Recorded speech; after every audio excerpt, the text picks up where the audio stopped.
Shalom saudara kekasih, kita semuanya bersemangat, amin. Ya, bisa tampilkan dulu ininya. Ya, hari ini temanya adalah bebas dari hamba uang. Saudara sekalian, apa hubungannya bebas dari hamba uang dengan rebuild the financial? Ya, sepertinya nggak terlalu ada hubungan. Dan rasanya saya pikir yang duduk di sini hampir semuanya berpikir saya bukan hamba uang, ya, saya hamba Kristus gitu loh ya.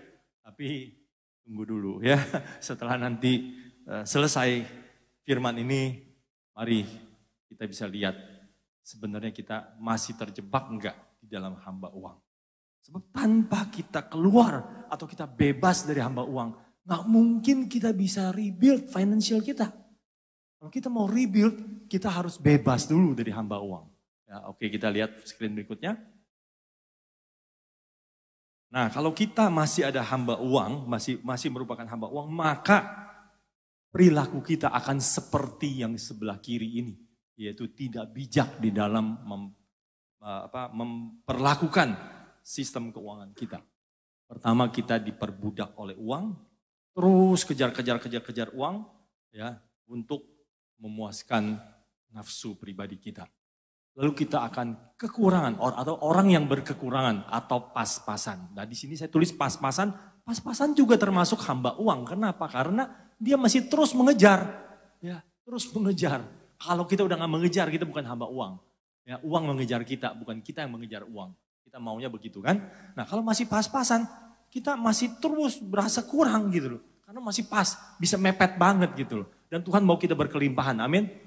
Ya, lalu ternyata ini berkelimpahan, kita udah berlimpah, tapi tidak berdampak. Ya, ada nggak orang yang begitu? Banyak. Berlimpah tidak berdampak. Saya kaya sekali, tapi saya cuman kasih sedekah kepada orang-orang yang susah. Sedekah itu sedikit. Ya. Uang saya banyak sekali, tapi saya menindas orang lain. Ya, itu nggak berdampak baik. Ya, malah berdampak buruk gitu loh. Saya kaya sekali tapi saya korupsi. Saya menipu sini sana. Gak ada gunanya saudara ya. Nah, oke, lalu yang bijak seperti apa? Tidak pernah kekurangan. Tuhan menjamin itu, amin. Ya, kita tidak pernah kekurangan. Lalu tidak ragu untuk memberi dan berbagi. Meskipun kantong udah tipis, tapi kita tidak ragu untuk memberi. Kenapa? Karena Tuhan akan cukupkan. Tuhan tambahkan lagi. Amin saudara. Ya. Lalu memberi dampak maksimal. Nah, hati-hati sih di sini. Memberi dampak maksimal itu artinya apa? Ketika kita punya penghasilan 10 juta, kita beri dampak, kasih keluar, ya kasih dampak berapa? Katakan 2 juta. Tapi ketika penghasilan kita 100 juta, kita kasih cuma 3 juta. Ketika penghasilan kita 500 juta, kita cuma kasih 10 juta. Ini artinya apa? Enggak signifikan dampak kita saudara. Ya. Orang yang kaya sekali, tapi kasihnya sedikit. Ya. Jadi kita enggak berdampak. Oke, keluar tadi jangan dihilangin dulu. Tampilin lagi. Nah, jadi kita harus rubah dari kondisi perilaku keuangan yang tidak bijak menjadi keuangan yang bijak. Mau gak kita? Amin, semua orang mau. Tapi kenapa ini enggak langsung aja panahnya jadi tidak bijak ke bijak? Karena tidak semua orang bisa langsung dari tidak bijak ke bijak. Kenapa begitu? Karena tengah-tengahnya ada batu saudara. Ada batu besar yang menghalangi. Sehingga kita yang tidak bijak sulit menjadi bijak. Nah, hari ini kita mau singkirkan batu itu supaya kita bisa menjadi orang yang bijak dalam mengelola keuangan kita. Amin. Ya, oke, kita lihat lagi selanjutnya. Nah, kita baca sama-sama ya, Roma 6 ayat 4 ya, kita baca sama-sama. 1, 2, 3. Dengan demikian kita telah dikuburkan bersama-sama dengan Dia oleh baptisan dalam kematian, supaya sama seperti Kristus telah dibangkitkan dari antara orang mati oleh kemuliaan Bapa. Demikian juga kita akan hidup dalam hidup yang baru. Nah, perhatikan masalah 3 kata ini, kematian ya, dibangkitkan dalam hidup yang baru. Jadi ada 3 unsur, yaitu mati, bangkit, dan hidup baru. Kita akan bahas 3 unsur ini. Oke, terus. Ya, screen berikut. Baptisan dalam kematian memiliki makna yang sangat baik bagi setiap orang yang mengambil keputusan untuk mematikan manusia lama atau dosa, yaitu perilaku buruk, nafsu duniawi, dan ego yang mengikat kita dan memperbudak kita. Salah mengelola keuangan selalu berawal dari perilaku buruk, nafsu, dan ego. Mematikan manusia lama adalah langkah awal datangnya pertolongan Tuhan. Nah, saudara sekalian, kita barusan merayakan Paskah, saudara. Kita tahu Yesus disalibkan, mati untuk menebus dosa kita. Amin, saudara. Ya. Dan Yesus ada di dalam kubur selama 3 hari, lalu dia bangkit. Saya mau tanya saudara, dia bangkit sendiri atau dibangkitkan?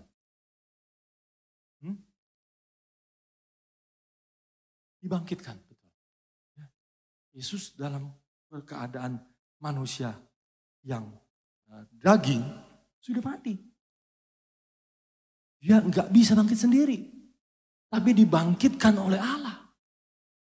Yesus dibangkitkan oleh Allah. Begitu juga diri kita. Ketika kita berani mematikan manusia lama kita, jangan takut saudara. Kita nggak bangkit sendiri. Kita nggak mungkin punya kekuatan untuk bangkit sendiri. Jadi betapapun kita susah, betapapun umur kita sudah tidak muda lagi. Jangan berpikir saya tidak ada harapan lagi untuk bangkit. Kenapa? Karena bukan kita yang bangkit sendiri, tapi Allah yang membangkitkan kita. Amin, saudara. Jadi mari saudara, kalau hari ini kita perlu mematikan manusia lama kita, jangan ragu-ragu untuk mematikannya. Karena tanpa kita mematikan manusia lama, tidak mungkin kita dibangkitkan. Tidak ada kebangkitan Yesus tanpa kematian, tanpa salib. Gak mungkin ada kebangkitan. Nah, saudara perhatikan, kita balik lagi tadi ke screen tadi. Ya, screen ini. Esther berani bertindak untuk menemui raja. Esther 4 ayat 16, saya nggak bacakan di sini karena waktunya takutnya nggak cukup. Tapi kita semuanya udah baca Esther beberapa saat yang lalu. Betul saudara ya? Di Aba itu kita baca. Dan saya harap saudara masih ingat ceritanya, nggak baca sekedar lewat lalu nggak ingat apa-apa. Atau nggak masuk sampai ke otak, cuman masuk sampai ke mata, lalu entah lagi lewat mana. Saudara sekalian, nah Esther ini ceritanya begini, kitab Esther itu. Jadi ceritanya bangsa Israel itu dicelakai oleh Haman, saudara. Ya, Haman membujuk raja untuk mengeluarkan perintah untuk supaya bangsa Israel dibunuh semua, dipunahkan. Dan Esther ini bangsa Israel. Mordekai juga bangsa Israel. Nah, mau dibunuh semua. Lalu Mordekai menemui Esther. Esther ini anak angkatnya Mordekai. Mordekai bilang, ayo hadap raja. Bilang sama raja masalah ini. Dan biarlah raja memberi pertolongan kepada bangsa Israel. Esther gak berani. Waduh, saya udah sebulan gak dipanggil sama raja. Kalau saya menghadap, kalau raja tidak berkenan, mati saya. Ya, gak mau dia. Tapi setelah Mordekai ngomong sama dia lagi, dan dia berpikir lagi, oke lah. Akhirnya dia memutuskan untuk dia mau menemui raja. Dan di dalam ayat yang ditampilkan tadi, tertulis, dia bilang begini, kalau aku harus mati biarlah aku mati. Nah, ketika saat itu juga, Esther sudah mematikan ego dia. Tanpa ayat ini, tanpa perkataan dia ini, tanpa keputusan ini, ya, bangsa Israel tidak diselamatkan, saudara, saat itu. Keselamatan bangsa Israel, pengampunan bangsa Israel oleh raja, mulai dari ayat ini. Tapi nanti saudara bisa lihat, bukan kekuatan Esther. Ya, saudara ya. Oke, kita lihat terus. Nah, kita mau tahu dulu ya, perilaku buruk dalam hal keuangan itu apa sih? Apakah saya ada nggak di dalam poin ini gitu? Ya, jangan-jangan tanpa sadar kita ada di poin ini. Ya, nah kalau kita ada di poin ini, itu artinya udah nggak usah ragu-ragu lagi. Kita pasti masih terjebak dalam hamba uang, saudara. Dan kita termasuk sasaran yang Tuhan mau pulihkan hari ini. Amin, saudara. Ya, jadi jangan tertuduh bahwa saya ini jahat, bukan. Tapi sasaran yang Tuhan mau pulihkan. Oke, kita lihat ya. Yang pertama, judi, boros, pamer, menipu, mencuri. Ya. Nah, judi itu hati-hati saudara, judi online itu parah sekarang di mana-mana. Ya. Dan game online yang bisa dapat duit itu juga termasuk judi juga. Ya. Apalagi lagi musim bola, rame-rame. Ada judi di Indonesia saya lihat. Orang-orang judi, karena bisnis langsung sepi. Kenapa? Karena pada judi bola. Ya, bahaya sekali. Ya. Judi itu bahaya dan tidak baik. Kalau orang yang judi itu masih masuk hamba uang. Boros juga sama. Boros itu hamba uang. Lalu pamer, ya udah banyak duit pamer lagi. Jadi ya, yang nggak ada duit pamer juga saudara. Ya. Nah ini bahaya sekali saudara. Ya. Kenapa saya bilang yang nggak ada duit pamer juga? Saudara tahu handphone yang paling laku di China itu apa? Hah? Tadi nomor 1, sekarang turun jadi nomor 2. Merek apa? Bukan Huawei. iPhone saudara. Padahal iPhone paling mahal saudara ya. Nah tapi dia lakunya luar biasa di China. Ketika bosnya itu datang, siapa bosnya namanya saya lupa. Ya. Waduh ngantri, orang ngantri di itunya mau ketemu dia dan mau beli iPhone. Ngantrinya tuh bukan 2 jam, tapi dari malam, dari pagi ngantri sampai malam. Wah itu luar biasa. Tapi pengguna iPhone itu siapa? Siapa kalangan yang paling banyak menggunakan iPhone? Hah? Profesional? Anak muda, bos, atau apa? Bukan. Yang gunain iPhone itu kebanyakan karyawan, saudara. Dia mau kelihatan dia bergengsi, saudara. Dia mau pamer. Ya, gua pakai handphone yang paling bagus di dunia. Pamer, saudara. Ya. Jangan kita pamer, saudara. Ya. Ketika saya ada kesempatan untuk jalan-jalan ke Eropa, bukan jalan-jalan sebenarnya karena anak saya di wisuda, saya pergi bareng dengan istri saya sampai ke Paris rame-rame pada mau beli tas. Ya, terkenal di situ kan, ya tas. Wah di tempat LV itu panjang antrinya. Ya, saya bilang sama istri saya, kita jangan beli LV. Ya, boleh beli tas bagus, boleh beli tas terkenal, tapi jangan beli LV. Karena LV itu udah kelihatannya udah kayak straight mark bahwa saya orang kaya.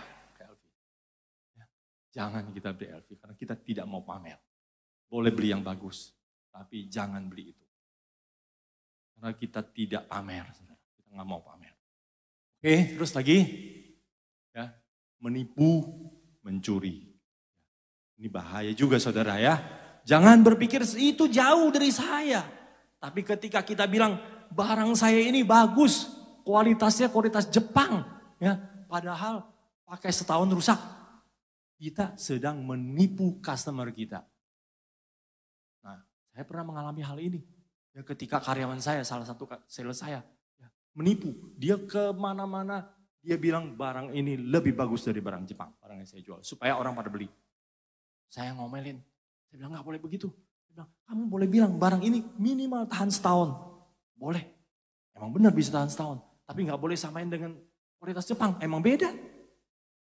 Jadi kita ngomong apa adanya, ada harga, ada kualitas. Kamu mau yang kualitas 5 tahun, ya belilah dengan harga 5 tahun. Ya, gak boleh menipu, ya menipu, mencuri. Mencuri, ya saya nggak mau bahas mencuri, terlalu banyak, nanti kita banyak yang terluka. Lalu pinjam uang untuk konsumtif. Ya, pinjam uang untuk konsumtif ini bahaya saudara. Ya, saudara boleh pinjam uang. Ya, pengusaha banyak yang pinjam uang. Saya juga pinjam uang bank. Tapi untuk produktif, untuk menghasilkan. Bukan untuk konsumtif.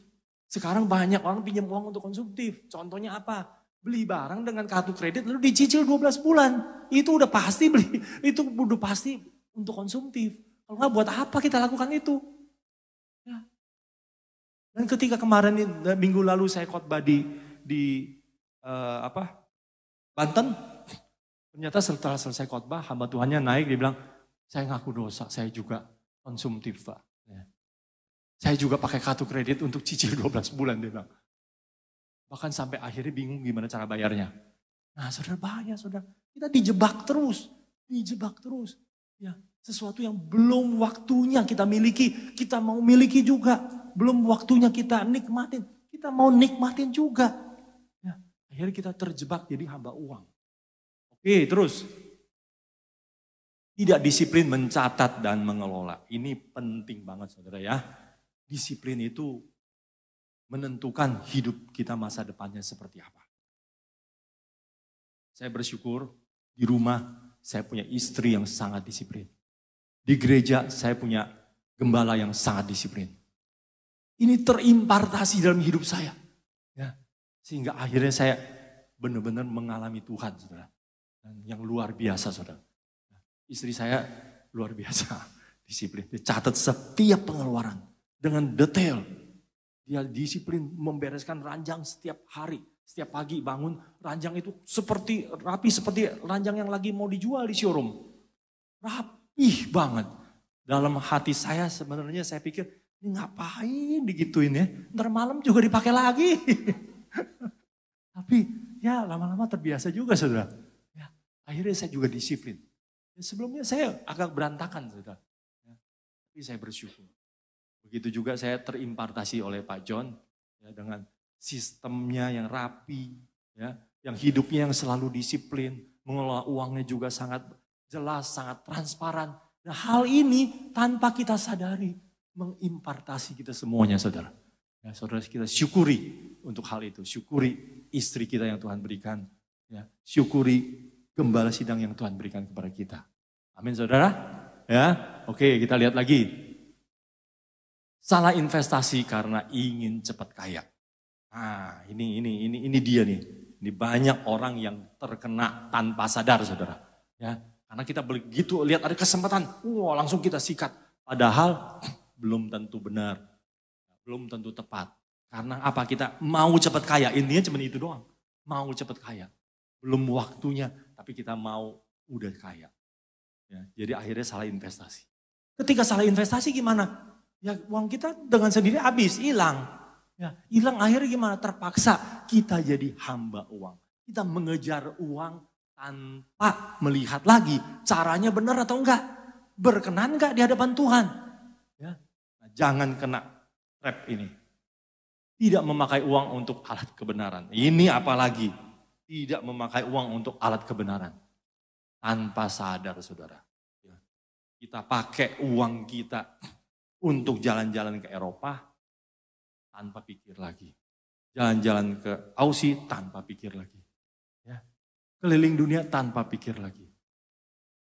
Tapi kalau untuk alat kebenaran, untuk bantu hamba Tuhan yang susah, untuk bantu orang-orang yang udah susah banget lah.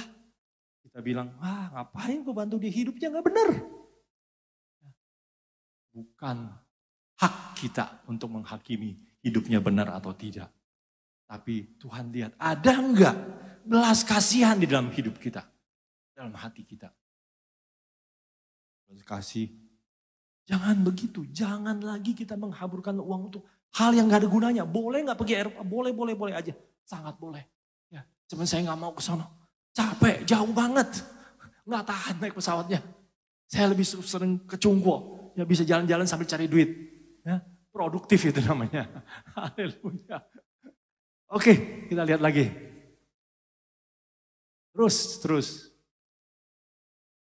Ya, kalau Tuhan izinkan kita menderita dalam hal keuangan, hayati dan syukurilah itu. Jalan salib adalah proses untuk mematikan manusia lama kita. Nah, ini ada gambar orang memikul salib. Capek nggak mikul salib? Capek. Ya, berat kan? Susah kan? Ya, kalau kita dalam keadaan terjepit atau dalam susah dalam keuangan kita kita sedang memikul salib. Berapa lama kita pikul salib itu? Kalau saudara sudah setahun dalam keadaan yang sulit dalam keuangan, artinya saudara sudah pikul salib selama setahun. Kalau sudah 3 tahun, berarti saudara sudah pikul salib itu 3 tahun. Masih mau pikul terus atau enggak? Enggak. Betul, Pak John udah bilang, enggak, Pak John enggak mau pikul terus. Ya. Kalau enggak mau pikul terus, lalu gimana solusinya? Nggak bisa ditinggalin begitu aja. Solusinya cuma satu. Cepat-cepat disalibkan. Amin saudara? Cepat-cepat disalibkan. Cepat-cepat mematikan manusia lama kita. Ketika kita masih tidak mau mematikan manusia lama kita, maka nggak kelar-kelar penderitaan kita saudara. Semakin lama kita menderita. Karena itu cepat-cepat matikan manusia lama kita. Ketika saudara dengar kabar ini hari ini, saya tegaskan kepada saudara, ini adalah kabar gembira saudara. Kabar baik saudara. Untuk kita berani mematikan manusia lama kita. Dan kita tidak mau terus-terusan sengsara. Amin saudara. Oke. Nah ini sekarang sudah mau masuk ke hal yang lebih enak. Bangkit. Jadi hal yang mati. Yang gak enak kan mati kan. Semua orang gak mau mati. Tapi memang itu prosesnya. Sebab tidak ada kebangkitan tanpa kematian. Jadi saudara harus berani mematikan dulu manusia lama kita. Baru kita bisa mengalami kebangkitan. Nah kita lihat ya. Kita yang sudah mematikan manusia lama perlu dibangkitkan oleh Allah. Bukan oleh kekuatan diri sendiri. Nah begitu juga kita lihat ketika Yesus ada di kubur. Ya, dia bangkit, bukan bangkit sendiri. Tapi dibangkitkan oleh Allah. Karena itu kita tidak perlu ragu-ragu. Tidak perlu khawatir. Kalau saya sudah mati saya nggak bisa bangkit lagi. Ketika kita berada di dalam jalur yang salah. Ya, di dalam kita bertindak mencari uang.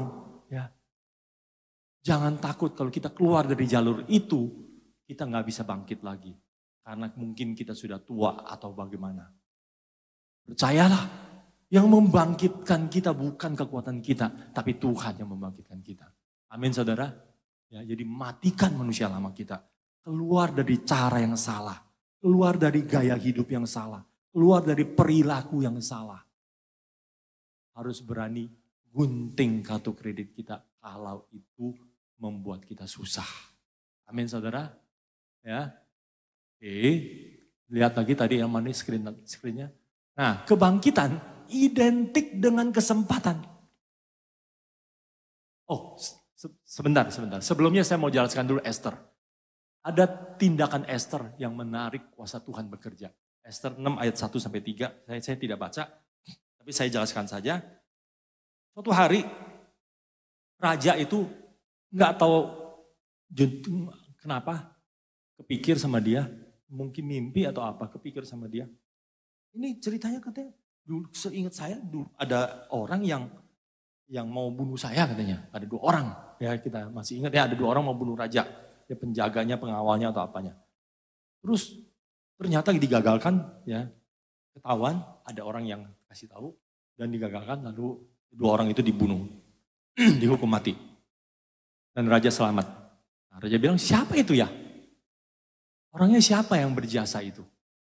Lalu katanya, dayang-dayang raja bilang, oh itu Mordekai.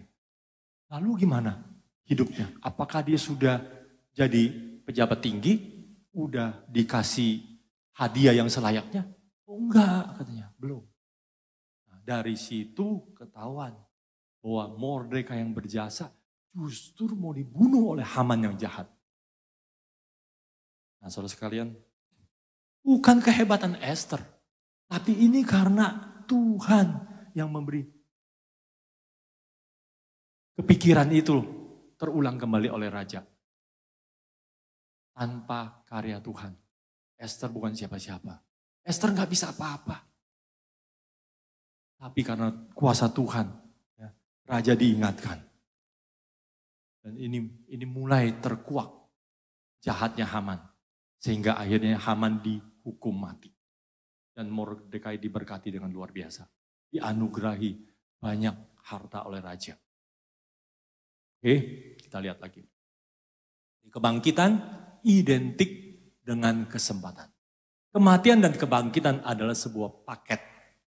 Persiapan dan kesempatan juga adalah paket yang tidak dapat dipisahkan. Tanpa kematian tidak ada kebangkitan. Juga tanpa persiapan tidak ada kesempatan yang benar. Kesempatan itu banyak, saudara. Dalam hidup kita banyak sekali kesempatan. Tapi benar nggak kesempatan itu? Kesempatan itu bisa jadi trap bagi kita kalau kita tanpa persiapan. Saya kasih sedikit kesaksian. Beberapa tahun yang lalu saya membuka pabrik, saudara. Membuka pabrik spare part. Lalu ternyata gagal, saudara. Setelah 5 tahun kemudian saya jual pabrik itu, saya tutup. Kenapa saya buka pabrik?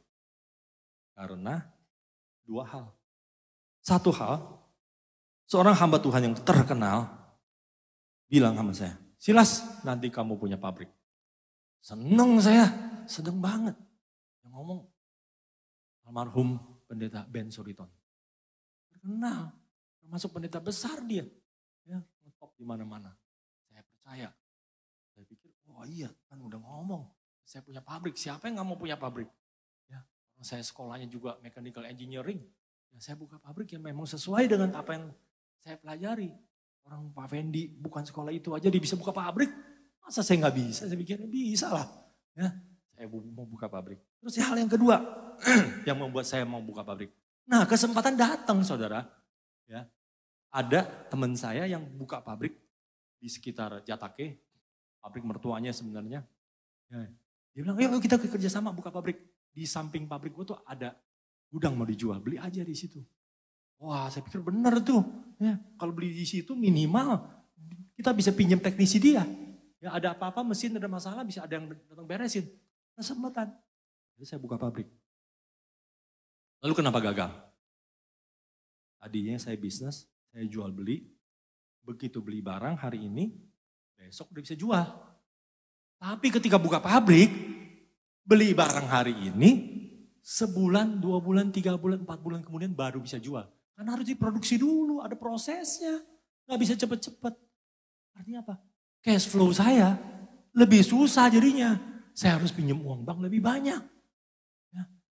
Dan kalau jual beli, saya cukup pakai karyawan yang bisa turunin barang, bisa ngepak barang, kirim barang, selesai. Kalau buka pabrik, saya harus pakai karyawan yang bisa bikin produksi. Dan harus lebih banyak. Biayanya jadi lebih tinggi. Dan kalau buka pabrik, beli barangnya harus lebih banyak. Dan juga jualnya harus ada jalur distribusi yang udah bagus. Sedangkan saya saat itu, jalur distribusi saya belum mencukupi. Akhirnya itu semua menyebabkan stagnasi perusahaan saya tidak maju-maju. 5 tahun saya baru menyadari hal itu. Saya sudah pikul salib 5 tahun, saudara. Saudara jangan lebih dari saya. Ya, jangan 10 tahun. 5 tahun dulu lama sekali, berat sekali buat saya. Saya memutuskan saat itu, saya harus tutup pabrik ini. Dan ketika saya ambil keputusan untuk mematikan kedangian saya nggak perlu berasa malu. Saya nggak perlu ambil gengsi ini. Nggak perlu. Saya tutup. Dan ketika saya ambil keputusan tutup, dalam waktu 1 minggu, gudang itu terjual. Padahal saat itu tetangga saya berbulan-bulan nggak ada yang nanya, saudara. Luar biasa, Tuhan tidak tunggu. Tuhan tidak menunda-nunda. Tapi ketika kita nggak berani ambil keputusan itu, ya, maka penderitaan ini terus nggak berhenti-berhenti, saudara. Salib yang kita pikul terus nggak kelar-kelar. Mari cepat-cepat naik ke kayu salib. Matikan kedagingan kita. Amin, saudara. Ya. Nah, saudara sekalian, sampai dengan kemarin, 2-3 minggu yang lalu, ketika saya menyiapkan bahan khotbah ini, saya baru menyadari kesalahan saya ada di mana. Menyadari dengan tepat lah artinya. Sebelumnya saya ragu. Ini Om Ben bilang saya punya pabrik, ini sebenarnya dia nyenengin hati saya, apa bener sih berita dari Tuhan? Ya seorang hamba Tuhan yang terkenal loh. Ya dia kasih nubuat. Ya, nubuat. Jadi orang sering bilang, ini nubuat apa lu buat? Ya, sempat ragu saudara. Dan saya nggak ada jawabannya. Sampai 2 minggu atau 3 minggu yang lalu. Saya menemukan jawaban ketika saya siapin khotbah ini. Bukan nubuatnya yang salah saudara. Tapi nubuat itu nggak bilang kapan. Kapan Silas bisa buka pabrik? Kapan?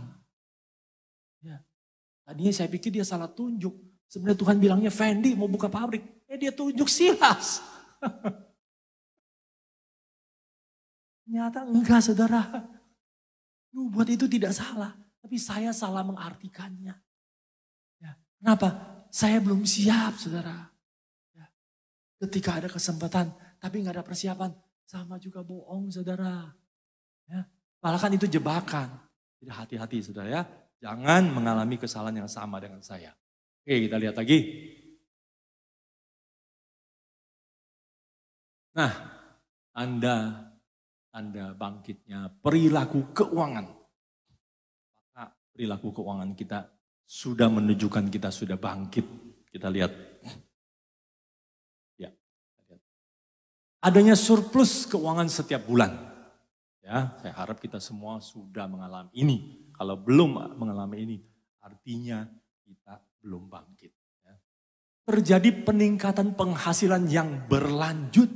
Nah, terus. Jadi berlanjut. Tahun ini keuntungannya atau uang yang sisa di tabungan saya, misalnya 100 juta, tahun depan jangan turun jadi 50 juta. Harus naik terus. Naik terus ya. Nah, semakin banyak menabur. Ini kayaknya nggak banyak yang lakukan ini. Ya. Tapi saya yakin kita semua rindu melakukannya. Amin, saudara. Kita mau semakin banyak menabur. Dan ini adalah tanda kebangkitan kita. Semakin banyak menabur. Lalu timbulnya banyak kesempatan baru.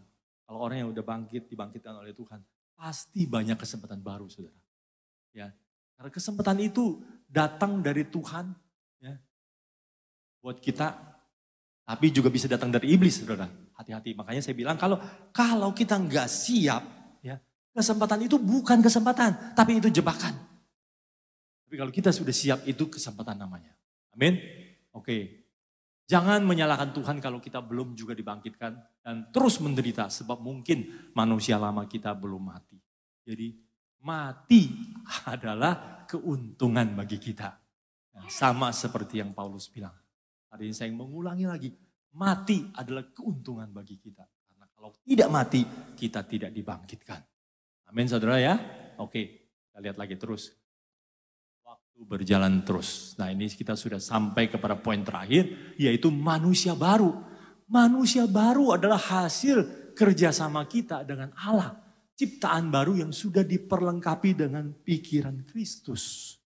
Perlu adanya usaha yang berkelanjutan dari diri kita. Masalah dan persoalan akan tetap ada, tetapi Tuhan akan memberi kekuatan untuk mengalahkan persoalan kita. Ketika bangsa Israel diampuni oleh raja, persoalan mereka belum selesai, saudara. Sebab raja tidak mencabut kembali perintah itu. Tapi dia memberikan perintah baru untuk supaya bangsa Israel boleh melawan. Jadi bangsa Israel harus bekerja, harus berusaha secara sungguh-sungguh ya, untuk mengalahkan musuh mereka. Nah saudara sekalian, kita sudah dikasih manusia baru. Tapi apakah kita menghidupi manusia baru itu dengan benar? Ya. Dengan lebih rajin, lebih kreatif, lebih sungguh-sungguh. Ya. Sehingga manusia baru itu menjadi manusia yang diinginkan oleh Tuhan, yang berdampak. Ya. Kalau kita tidak lakukan itu, percuma. Ya. Bangsa Israel akan punah juga. Karena mereka tidak berhasil mengalahkan persoalan mereka. Tapi puji syukur bangsa Israel berhasil. Mereka berusaha berjuang mengalahkan problem dia. Nah, begitu juga dengan kita. Kita diberikan kekuatan oleh Tuhan untuk boleh mengalahkan masalah kita. Sehingga kita menghidupi manusia baru kita. Ya, terus kita lihat lagi screen berikutnya. Nah, target ideal keuangan manusia baru. Nah, sebelumnya saya undang pemain musik bisa kembali. Kita segera akan mengakhiri dalam waktu yang singkat. Dalam waktu 5 menit kita akan mendarat. Haleluya. Oke, target ideal keuangan manusia baru. Pertama, jumlah uang yang ditaburkan lebih besar dari pengeluaran kepentingan pribadi. Nah, ini kita boleh mulai menguji diri kita sendiri ya. Udah belum jumlah uang yang kita taburkan lebih besar dari kepentingan pribadi untuk menyenangkan diri sendiri? Kalau belum, mari kita perbaiki saudara. Kita belum menghidupi manusia baru dengan baik. Beberapa tahun yang lalu saya sepakat dengan istri saya. Mari kita kelola keuangan kita dengan lebih baik. Kita tidak boleh menabur lebih sedikit dari kesenangan pribadi kita. Kalau kita mau makan di restoran enak, ya, sekali makan katakan 1 juta. Jangan kita menabur 500.000, tapi taburlah lebih dari 1 juta. Saudara, ini susah loh saudara. Awal-awalnya saya menderita juga. Susah. Kenapa? Karena uangnya gak cukup. Uangnya gak cukup, jangan makan yang enak. Ya dong? Nah, belajarnya begitu. Akhirnya malah saya diberkati dengan luar biasa saudara. Ya, mari belajar dan relakan. Sebab itu bukan uang kita, itu titipan Tuhan. Amin saudara. Ya, oke, kita lihat lagi. Yang kedua apa? Pekerjaan atau usaha yang dilakukan semakin menguntungkan. Masih ada buntutnya saudara. Orang lain. Ya, bukan semakin menguntungkan kita. Tapi pekerjaan atau usaha yang kita lakukan semakin menguntungkan orang lain. Kalau kita cuma melakukan kerjaan yang hanya menguntungkan kita, tapi merugikan orang lain, itu kita gak perlu lahir di dunia ini. Tuhan gak butuh kita. Tapi kita mau dipakai oleh Tuhan untuk semakin menguntungkan orang lain. Semakin menguntungkan karyawan kita. Semakin menguntungkan orang-orang yang pakai produk kita. Terus kalian, saya yakin hidup kita akan semakin berdampak ketika kita menjalani sungguh-sungguh manusia baru kita. Nah, saudara sekalian, terakhir saya mau menutup dengan sebuah tips dalam usaha. Saya percaya yang ada di sini diberkati oleh Tuhan semuanya bukan hanya karena berusaha atau berbisnis. Ada yang jadi guru, ya, ada yang jadi karyawan, tapi pasti Tuhan ada rencana dalam hidup kita masing-masing. Nah, saya mau kasih contoh kasus yang bisnis lah, berusaha. Sebab saya lihat juga banyak di antara kita yang berusaha. Entah yang sudah pensiun, mulai coba usaha, atau yang memang dari awal usahanya kecil-kecilan, ya kan. Nah, cukup pakai nggak cukup pakai, tapi kan Tuhan mau pakai kita lebih heran, betul? Jadi Tuhan juga mau usaha kita semakin maju. Ya. Tapi ya belum tentu bisa semakin maju. Kenapa? Karena kita belum sungguh-sungguh menghidupi manusia baru. Ya. Kita masih pikir ya udahlah begitu-gitu aja. Padahal Tuhan mau kita semakin kaya. Ya, semakin hari semakin kaya. Dan menjadi sangat kaya. Ya, oke. Nah, saya ambil contoh begini. Suatu hari saya lihat di Mangga Besar, itu banyak bener yang jual durian. Ya, rata-rata durian Medan. Dan ini, udah saya buka juga lah. Di situ pasti laku. Saya tulis, Duren Atak. Nama kecil saya Atak soalnya. Ya, jadi itu saya tulis Duren Atak. Ya kan, ada kan bakmi Asui kan, saya nggak mau kalah sama Asui, Duren Atak. Terus saya tulis nomor 1 di Medan. Ya, nomor 1 di Medan kan nggak ada yang bisa buktiin, bener nggak nomor 1 di Medan? Orang di Jakarta kok. Ya, saya tulis saya begitu. Ternyata ya begitulah, lumayan lah. Awal-awal ada yang makan juga, ya kan? Tapi nggak terlalu rame. Cek berapa bulan, Pak Fendi buka juga di sana. Di sebelah saya lagi. Dia tulis Duren Aven. Tapi dia lebih pinter, dia nggak tulis nomor 1 di Bangka. Enggak. Ya. Nah, dia tulisnya apa? Dia tulisnya duren tanam sendiri. Ya. Duren dari pohon pilih, duren bakar tanam sendiri. Wah, duren bakar tanam sendiri itu udah menarik loh. Ya, pertama durennya dibakar, kan? Yang orang lain jual nggak ada jual duren bakar, dia jual duren bakar.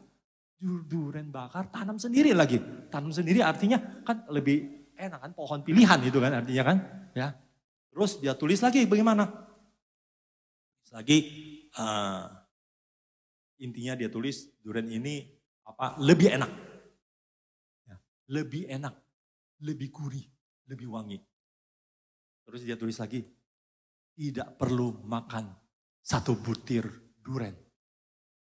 Makan 2 potong saja, teringat terus wanginya. Nah, rame dia. Kenapa? Karena dia pakai ilmu penjualan yang dahsyat. Ilmu sales yang dahsyat.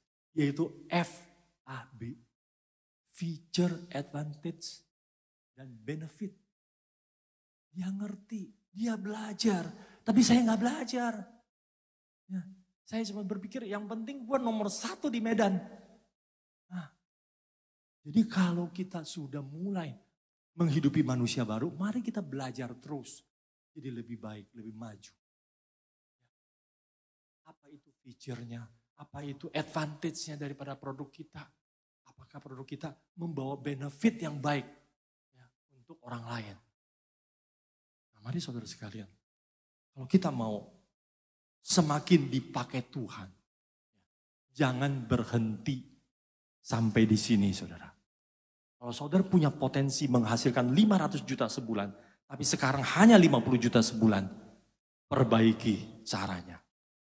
Pasti saudara diberkati. Kalau saudara bisa menghasilkan 500 juta per bulan, padahal potensi saudara adalah menghasilkan 5M sebulan, juga perbaiki. Karena 500 juta sebulan itu kecil sekarang saudara. Ya. 5M juga gak gede saudara. Kalau saudara bandingkan di luar, waduh kita ketinggalan terlalu jauh saudara. Kita baru bicara soal apa? Sales, soal penjualan. Belum bicara soal marketing. Tentu saja Pak Fendi tidak cukup, tidak akan puas kalau cuma jual duren di Mangga Besar. Dia mau durennya ada di mana-mana di seluruh Indonesia. Duren bakarnya. Mulai dia pakai teori-teori marketing lagi. Nah, duren bakarnya bisa ada di semua supermarket yang ada. Semua toko buah yang ada. Nah, itu butuh belajar lagi. Butuh sistem marketing yang bagus. Kalau dia nggak belajar nggak bisa saudara. Nah mari saudara, bagi saudara yang mau jual duren, belajar sama Pak Fendi. Dia udah belajar. Dia sudah menyelidiki gimana cara bikin duren bakar. Amin.